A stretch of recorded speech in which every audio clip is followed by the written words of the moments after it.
Welcome to the Chapter 13 clear of my no paid DLC and no RNG drops engage Maddening LTC run. I want to preface that this chapter clear can use some more refinements. Trimming this clear down to a 5-turn was one of the last things I did for this LTC run. As a result, optimizations still need to be tested. One refinement is that all the tonics I've listed are probably not needed. Some that likely can be eliminated are Alear's Magic Tonic and Pandreo's Dex Tonic. Alright. After Diamant illumines the area, Alear is just going to obstruct somewhere out of the way so that they can canter down.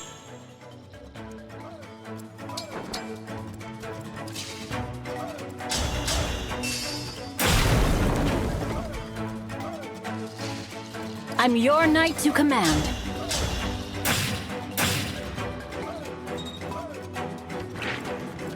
Right away. Bunet is going to attack from above so that she draws the sword flyer to her during enemy phase. She must attack with the hand axe to not get doubled. As you wish, Divine One. I've ignored the Swordmaster because she will attack Diamant due to seeing the most expected damage on him. The Swordmaster being lured to that tile guarantees that she won't be relevant for the rest of the map, which is really good because I don't have a particularly efficient way to kill her. My pleasure. Bunet, Citrine, and Kagetsu are going to the rescue house, with Kagetsu Parthia farming on his way there.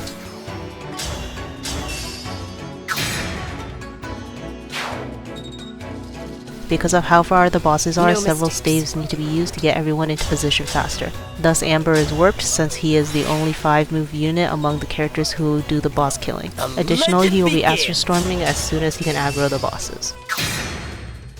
Due to Alear blocking off the more direct path, the Axe Fighter cannot reach to attack Amber and will instead attack into Pandreo. You think the... Let's...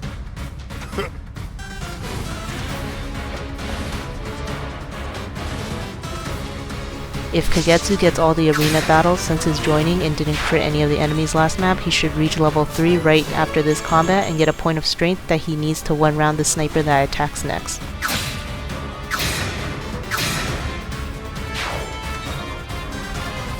Pandreo got a Spirit Dust before this chapter, and the Levin Sword was forged to +1 to reach this 1-round benchmark. While Ivy can reach this benchmark much easier, I cannot swap these two because Ivy can hit the bosses from 3 range away and Pandreo cannot. Thus Pandreo must be pushed further up initially. He would have gotten the Spirit Dust later in the run if he doesn't get it now. This Sword Flyer needs to attack Bunet from above, otherwise it's a Time Crystal use.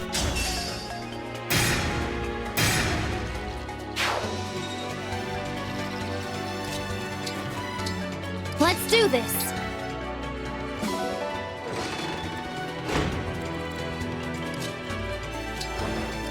Ivy is going to deposit Warp and take the L-Surge. This L-Surge is only for a specific situation that may not happen during a run-through of this map.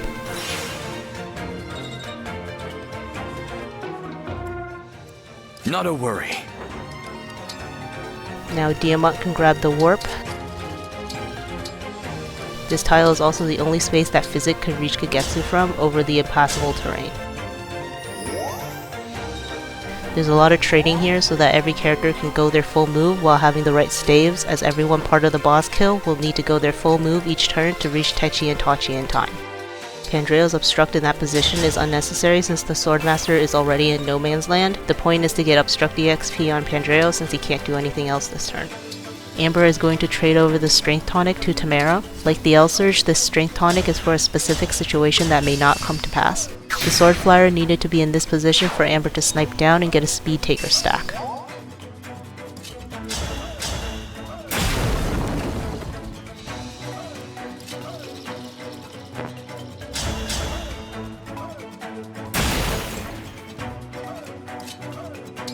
Kagetsu needs to be above 39 HP, so he's going to use either a Vulnerary or Elixir. He will most likely only need to use a Vulnerary, as he'll only need an Elixir if he got hit by everything. If Kagetsu is already over 39 HP, he still shouldn't break the obstacle, as it will cause the enemies to aggro a turn earlier.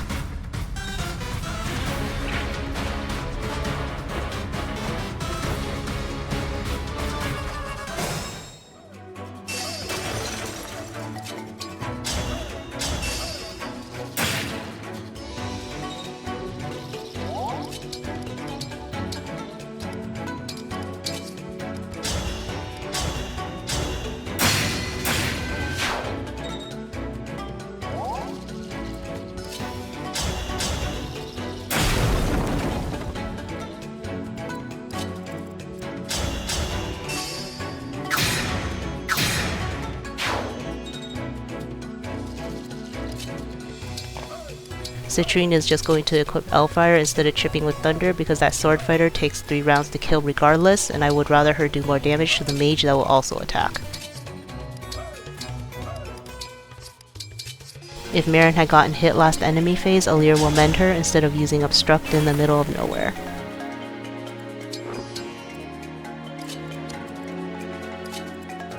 Without being able to use the Eliwood as Bond Ring for drawback, Amber is just 1 space away from being able to Astral Storm Tachi on turn 3 after 1 warp. Because of that, an additional warp has to be expended for him to get close enough. Panette can be in 2 different positions this turn, which affects where Amber goes. The idea is to have Amber Astral Storm from next to Alear while not blocking the sword fighter from attacking her.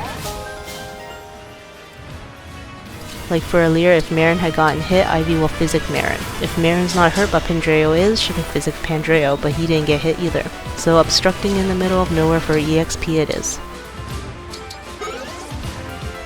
Diamond is the primary character that's meant to heal Pandreo, but he's also obstructing somewhere because Pandreo doesn't need it.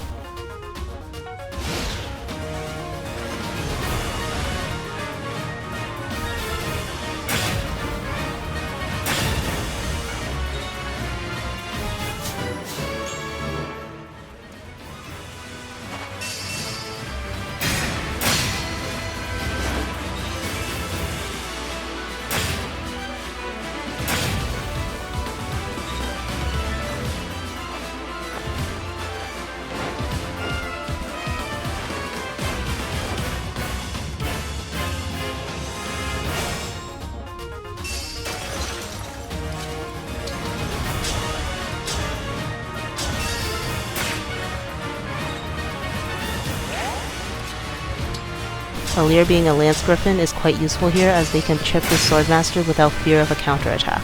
The hit rate isn't perfect unfortunately, but the ordering of the turn must be done this way, so that's the best hit rate I can get. Now Panette can grab some useful weapons from the convoy,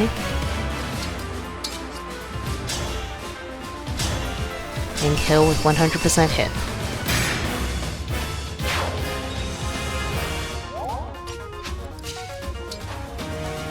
Amber must trade Panette over to the Leaf Engraved Hand Axe because the Leaf Engraving gives plus 10 avoid. This will make her a less attractive target to attack.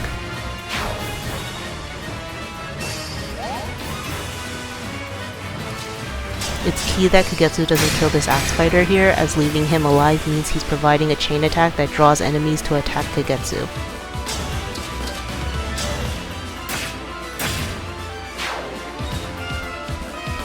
Citrine is going between Bunet and Kagetsu so that she's protected and also in range of the rescue house to get the rescue next turn.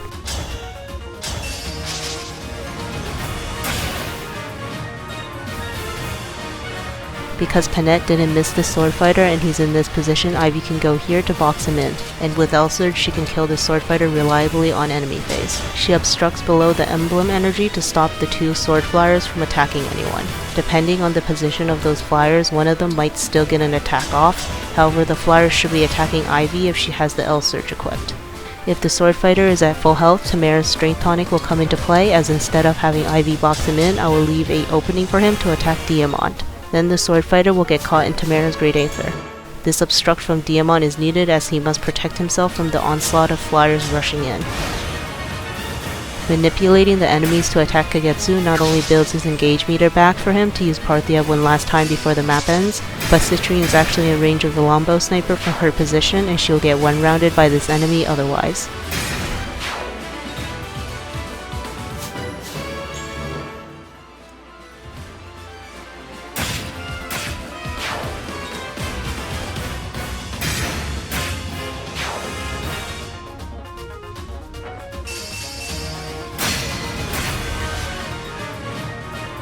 In order for Kagetsu to get his engage meter back, he must not crit his first attack on the sword flyer.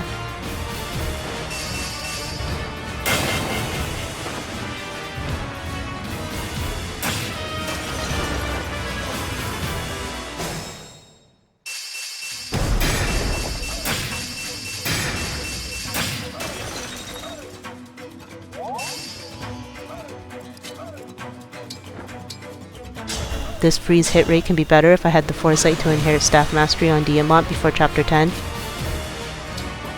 This combat is the main reason why Alear is in Lance Griffin as opposed to Sword Griffin. In order to get a 5-turn of this map, Alear does need to do enough chip to Techi. However, the lower Might of Swords just wasn't enough damage. As such, Alear is in Lance Griffin instead. After Amber's 3-player phase kills, he has just enough speed from Speedtaker stacks to double Techi. Unfortunately, I do need Amber to dodge Techi's attack for insurance's sake, as he will be in another combat with Techi on enemy phase. Amber can dodge either attack, but I prefer to rig the dodge on player phase if he gets hit.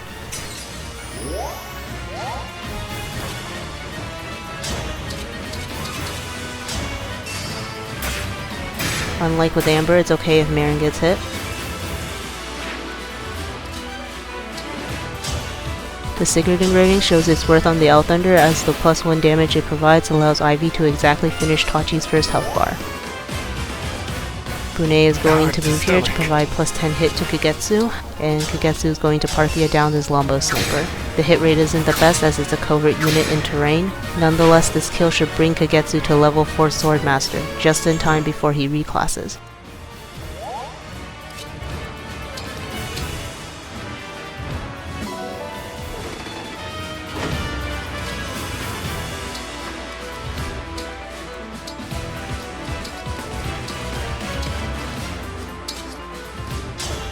After trading Marin over to the Lucina engraved Dagger +2, Pandreo is going to chip the majority of Tachi's health bar for Bunet to finish off.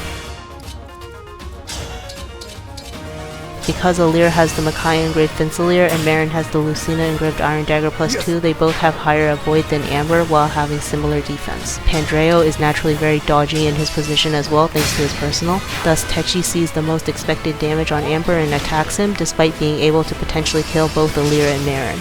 So with Marin's earlier chip, Amber is able to finish Techi off without needing a crit.